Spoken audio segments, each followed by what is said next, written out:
At the time, I had been in a program where I had a business coach, which is why I'm such a huge advocate of hiring coaches wherever you are at your life. It was a male at that time, and he really challenged me he's like, "Why are you still in that business if you're not paying yourself?"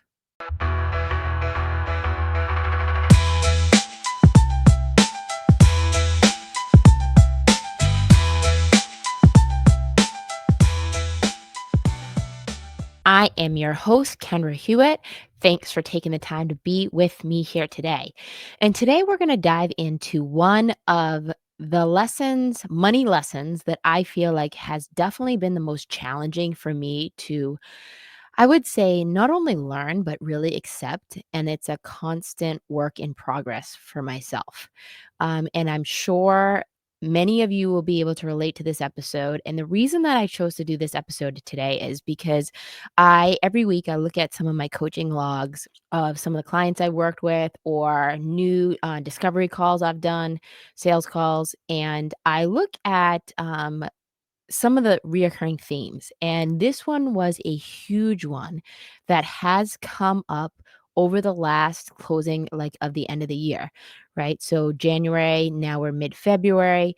And it's a lesson that I was like, man, I've got to do an episode on this because I just feel like it's something that just keeps coming up. And when something keeps coming up, it's something that obviously a lot of us are experiencing. So I hope you found it useful. And that lesson today is the value of learning how to pay yourself first. So, my story here on this is first off, when I think about paying yourself first, one of the things that comes up a lot on this particular topic is a lot of self worth issues, self doubt, self criticism. I find that paying yourself first is a habit, and that's what I'm going to hope to cover today is some of those things that have allowed it to become more of a natural habit, and also some of the challenges I faced along the way. So, paying yourself first, let me tell you a little bit about my story. So, I've been an entrepreneur I think I started my first business when I was 19 years old. And I was in my first year of college. And I think something really interesting that most people would not know about me is that I went to school to be a pilot. I went to school at Embry-Riddle in Florida. I had already had my private pilot's license prior to going there, and I went to school there really thinking that I wanted to be a corporate pilot. My goal I remember my first day at, college, and they asked us we went around and we all shared, like, what type of flying we were interested in, what we wanted to do, and as you can anticipate, there's very few females. I think at that time, Embry-Riddle was maybe 7% women, and most of the women that were there also were from military backgrounds. They came from military families, so they were exposed to aviation in some sort of way. I, just picked it up. It was a passion of my dad's, and so we used to spend a lot of time at air shows, and we watched a lot of Top Gun, and I had this grand vision of, since I had already had some flying experience, I really enjoyed it. I had this grand vision, and I stood up on that first day of school, and I said that I wanted to be the pilot for the New England Patriots. And, I think I definitely had a little bit of laugh when I said it, and I think a lot of people probably laughed, maybe not out loud, but at some point. And I went in continuing with school, and in the meantime, I had started a marketing business, and I was working before I was able to drink in bars. I was working as a Budweiser beer girl, and I was running liquor promotion contracts, and I started to get a little bit addicted, if I'm being honest, to the concept of making money rather than having my nose in a textbook about, aircraft mechanics. And so I started to get this idea that maybe this business idea or maybe building a business might be something I'd be interested in. And I remember that first semester at school, they would bring in a lot of like companies and they would really like tout corporate recruiting. And they had one of the guys that came in was the CEO of JetBlue at the time, and JetBlue was a really, like, young company at this point.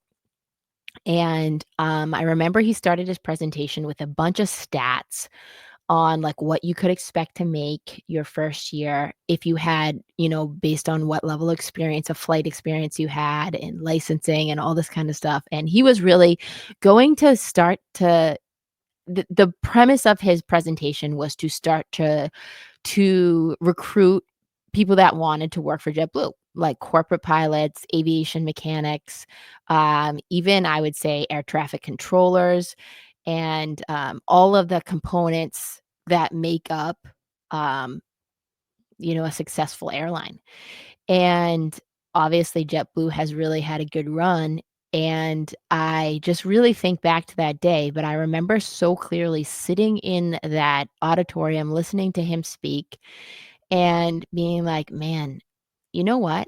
Last night I made a couple thousand bucks and I was running a team of promotional girls and I was not even legal age to drink, which was actually such a blessing because it made me really pay attention to the management and the money.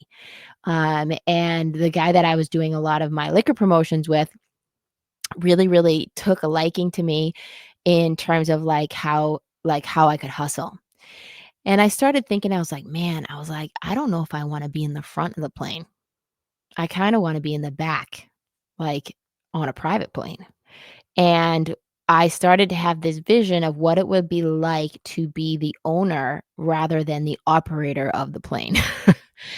And while I definitely do not have a plane yet, yet being the operative word here, I remember this so clearly because it was the starting of me shifting from thinking that I wanted to be a business owner versus I wanted to be an employee.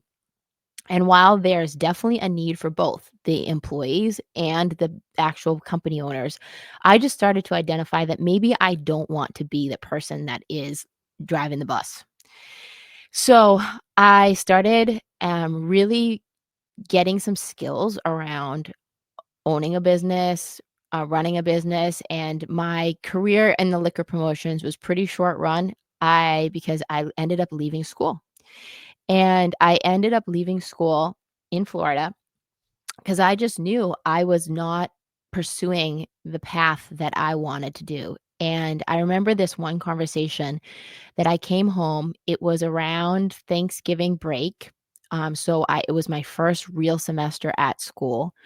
And I came home and I was walking on the beach with my mom. And I was really blessed that I had a mom who was really, really open. First of all, she was in sales. So she had some background of business that I had just really learned through observation, not through anything else at that point. And I said to her, I was like, Mom, I really decided that maybe I don't want to be spending, your money on being a pilot. I don't think that that's what I want to be anymore. And I remember flying home that day and just being so nervous to tell her this. And her response was, well, what's your plan? And she said, write me a plan and I will support it. And not many people, I think, would have that conversation with their parents. I think my mom really looked at it as it was me getting to know myself a little bit more, but also me gaining the courage to confront and admit that to her. And it also would definitely save her money in the long run. Um, or so she thought until I presented my plan, which my plan was all of these different speakers and trainers that I wanted to learn from, and I would find out what their programs cost. So everything from like learning how to professionally speak to learning how to market at that time before the invention of social media and iPhones. And so I presented her this plan, and she's like, all right, I support you. I went back to school. I finished that semester, and I came back home and I transferred to Salem State, where I was going to study finance and communications, and which was a local university in Boston, not a prestigious one at all. This was before I feel like entrepreneurship and business programs really had the juice that they had today.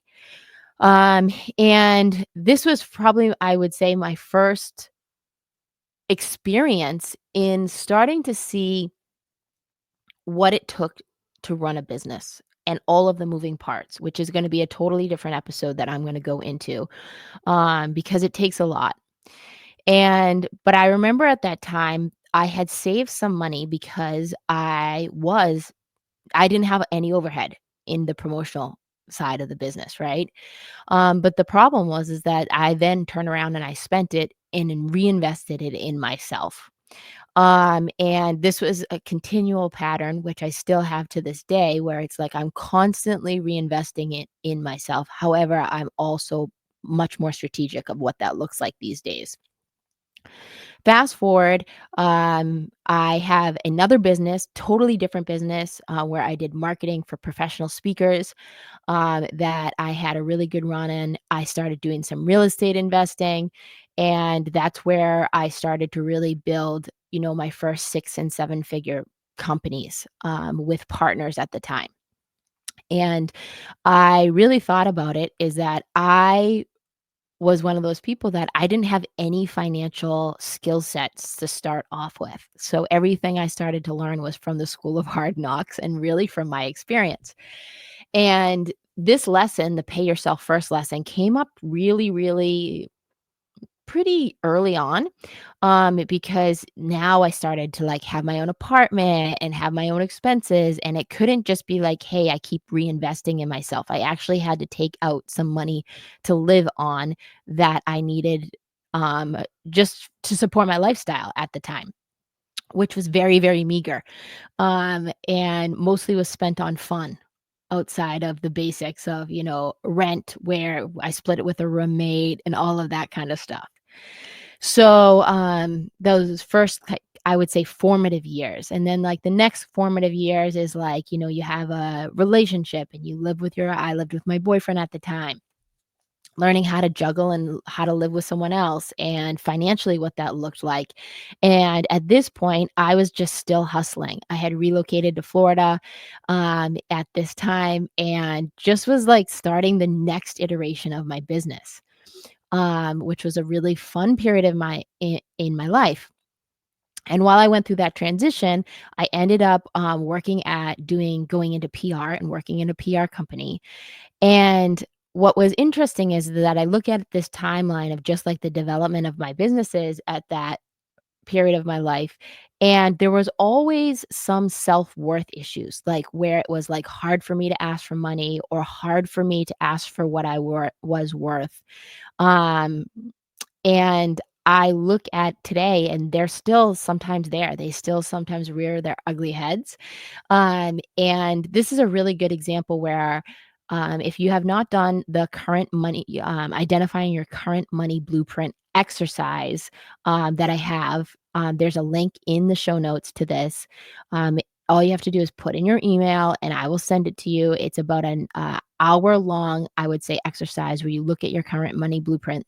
Even when I did this exercise myself before I put it out there in the world on currently where I'm at, still some of these self-worth and, issues popped up for me, which is what led me to really do the pay yourself first. And then it wasn't until I would say about, um, 20, maybe not 18 or 19, when, probably my biggest exposure to the pay yourself first concept was a book by a guy named Mike Michalowicz. It's an unbelievable book. I have almost all of my clients read it, about if for their business coaching clients, called, Profit First.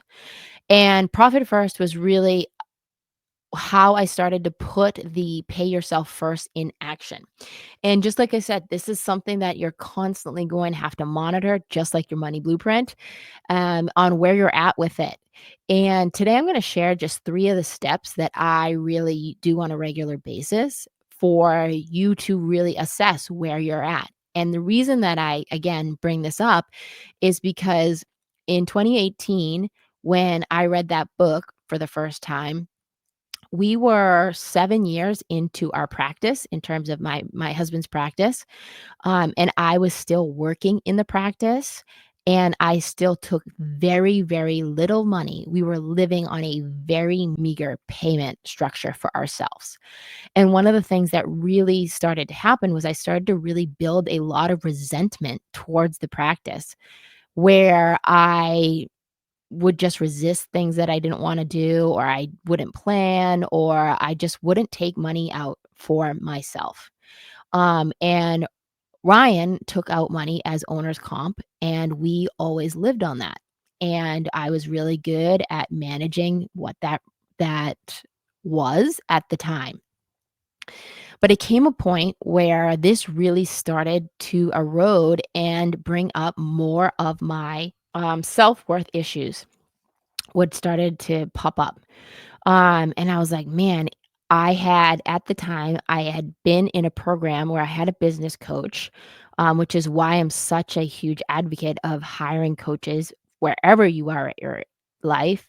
And it was a male at that time, and he really challenged me on he's like, "Why are you still in that business if you're not paying yourself?"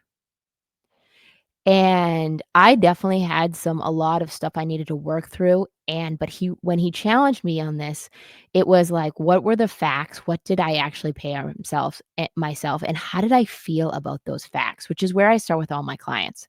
So fast forward to even this, like, last 2 weeks with some of my coaching clients, as well as just even some personal friends that I've had conversations with.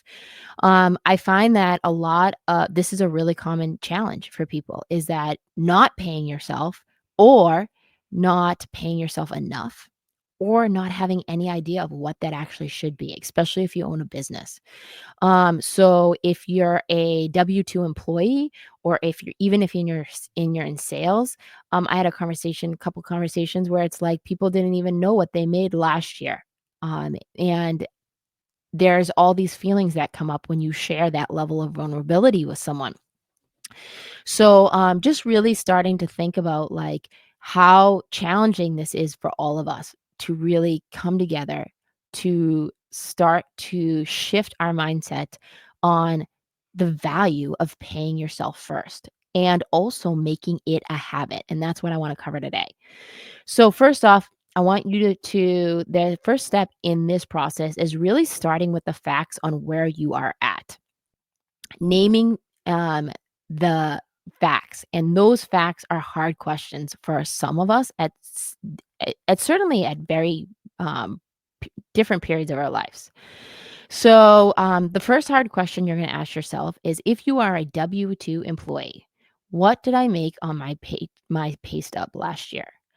And this is gonna be you're gonna look at that money after taxes, like, what came into your account? Because here's what you start to really realize here. If it's not in your account, you can't spend it. And what I find is that the more money you make, the more people's lifestyles tend to increase, sometimes in very small increments, but usually we don't really manage that money of the extra that we make.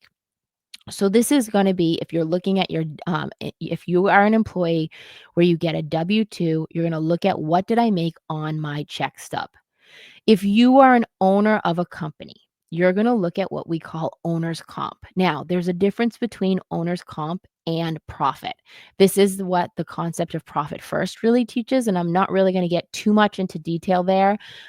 If you haven't really listened or read that book, I highly suggest it if you own a business. Um, it is a little bit of time intensive to set up, but once it becomes a habit, it is game changer. I always say that that is the thing that got us through 2020. And, so owner's comp is going to be, what do you pay yourself from your business on a consistent basis? Now, this is not expenses you run through your business. So if you run, like, your health insurance, your cell phone, whatever, any of those expenses that you count as, like, "Hey, that's how I get paid," that doesn't count. So if you don't have any owner's comp coming in on a consistent basis, in our cases, in our companies, we pay ourselves biweekly, and or you're also gonna add dividends. So if you take dividends, out of the business on a consistent basis, You're going to write what that amount is. Now, dividends, not retained earnings. What's the difference?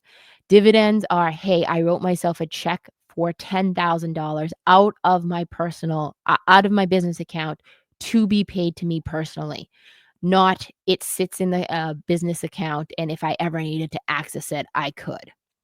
Right. So we're just saying, like, what are those real numbers that you are looking at? The third scenario that I've had come up this week is if you are CEO mom of the home. And here's a scenario this is if you are not the producer of income in your home, what did your partner or any provider bring in for your family? So, a couple scenarios I've had come up in the last couple weeks. One would be this is very common that you don't actually know what your partner brings in because they keep it secret, which is a whole other episode. But I want you to do your best and really just get a hard number here. Remember too that all of these numbers are after taxes. So if you are a W-2 or if your income comes in through a W-2, it's after taxes. If you are owner's comp and you pay yourself a combination of W-2, put that number in after taxes. If you pay dividends to yourself on a consistent basis, that's the only number that I would not take the taxes out because that's a whole other strategy um, for another day. But if you are CEO of your home, what does your partner or provider bring in? The reason I put provider is I have several scenarios where I have women who are, and men, one man, that I know of that are caretakers for their parents, aging parents, instead of them putting it being in assisted living, or they are maybe managing an estate of some sort. So they actually are the provider for their family of services instead of actual monetization.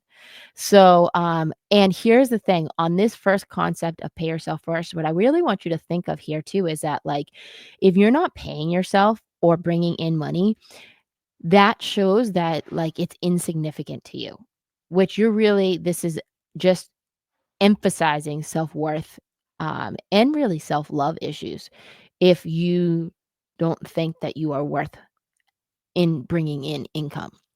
So that's where I want you to really just do some digging is start with the facts on where you are at. It shouldn't be too hard to get those first facts of, like, what do I actually bring in?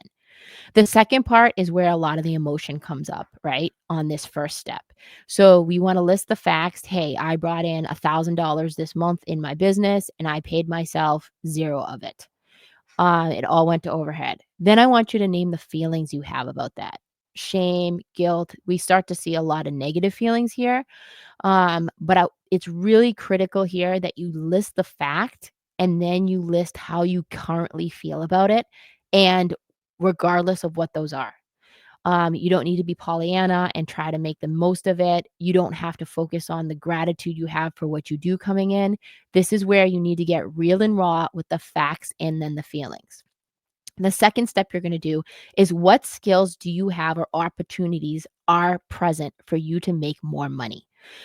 When we talk about the four premises of moms making dough, it's going to be make money, manage money, multiply money, and ultimately maximize your money. When we look at paying yourself first, we're talking about the make money category. So I want you to ask yourself, number one is it appropriate for you to ask for a raise if you are a W-2 employee? Now, here's a caveat with this. You can't ask for a raise if you can't substantiate your value in getting that raise. So maybe this is where you put on your calendar, hey, here's when my next employer review is. Also, too, do you have an opportunity to maybe ask for a different position within the company? Maybe it's you need to get away from the current company you are and start looking while you are still set in a current company. I can't really speak to that challenge. I'm just working through some women with some of this, but this is if you are a W-2 employee, the absolutely next first step to making more money would be to ask for a raise and say this or something better.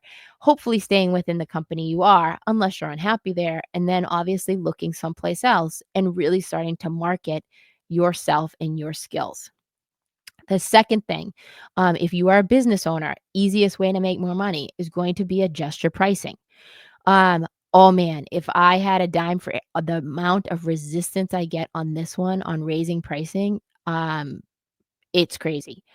But it's one of the simplest things to do. And here's what I like to say is that you don't have to raise prices on everyone. You can grandfather clients in. You can also do a adjusted pricing model. You can raise prices on some things, but not everything.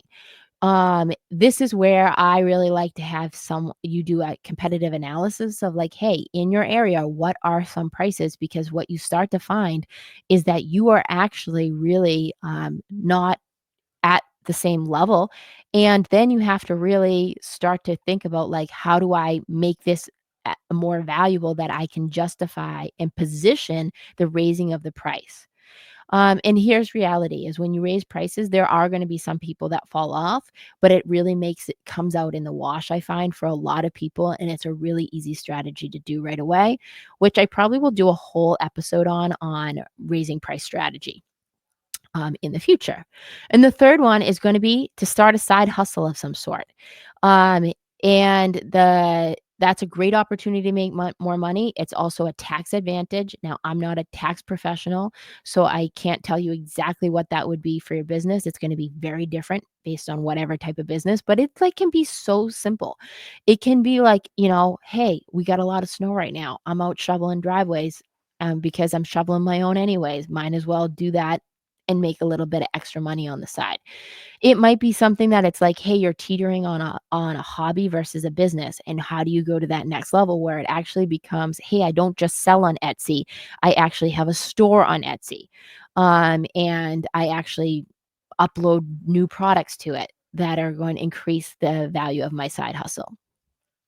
The next thing that I would say too is if you are in sales here, along the side hustle note, is that I really work with any salespeople, and I'm just like, what is the biggest strength you have as a salesperson? There are some people that are really good at closing deals. There are some people that are really good at negotiating deals.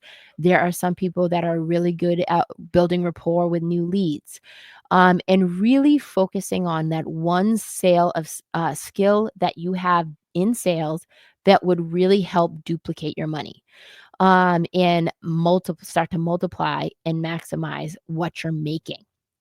So that is number two. And then the third most important step on paying yourself first is this: making it a habit. And how do you make it a habit? Well, here is my number one probably question I get when we come to this is that first of all, you really have to start small. I find that a lot of people do not start paying themselves first because it has to be a big number of what they think they should be paid versus starting where they're at. And so if you are a business owner, now remember too that owner's comp is different from your profit. Right? Profit is a reward. Your owner's compensation is going to be to support your family and your lifestyle.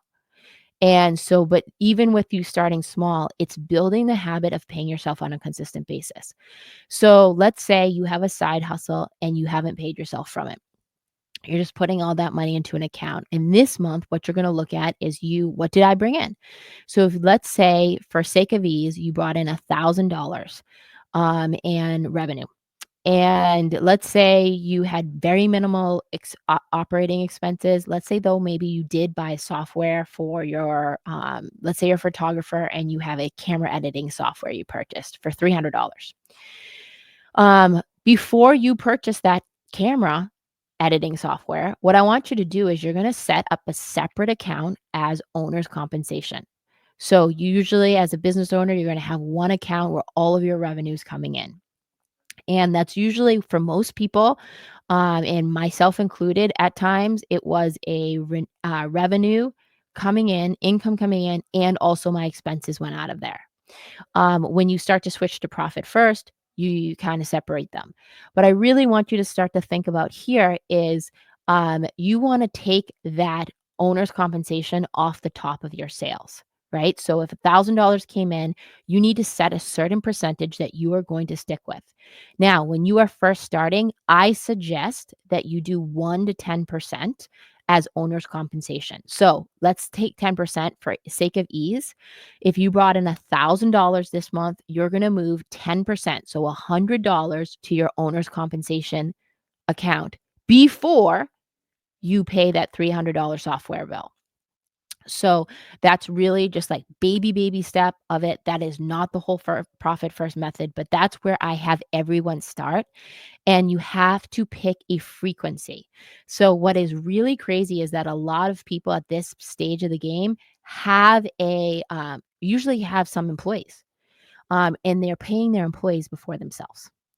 So the caveat is that when you take it out of the account right away, it's there, it's sitting there for you, and then what's left over you have to work with, and you can't spend what you don't have, right?